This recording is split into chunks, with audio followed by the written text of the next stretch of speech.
ఈ రోజు మనము మన కీరాపల్లి అంగన్వాడీ సెంటర్ లో తల్లిపాల వారోత్సవాలు జరుపుకుంటున్నాము. బిడ్డ పుట్టిన కూడా గంటలోపు తల్లిపాలు కంపల్సరీ ఇవ్వాలి. గంటలోపు ఇస్తేనే వాళ్ళకు దాంట్లో ఉండే పచ్చడి పాలల్లో వ్యాధి నిరోధక శక్తి బాగా ఉంటుంది అన్నట్టు. మళ్ళీ 6 నెలల వరకు తల్లిపాలతో పాటు ఏది ఇవ్వకూడదు. తల్లిపాలు ఒకటి ఇవ్వాలి పిల్లలకు. తల్లిపాలు నీళ్లు కానీ ఏది వాటర్ ఏది రాకూడదు. ఒకటి తల్లిపాలు ఒకటి వాళ్ళ 6 నెలల వరకు మనం ఆ పాలలో ఆ పిల్లలకు సరిపోయే పోషకాలు మొత్తం ఉంటాయి.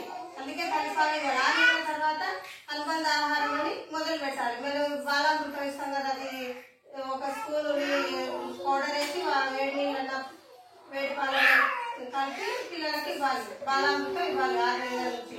అప్పుడు పండ్లు పండ్లు అవన్నీ 6 నెలల వరకు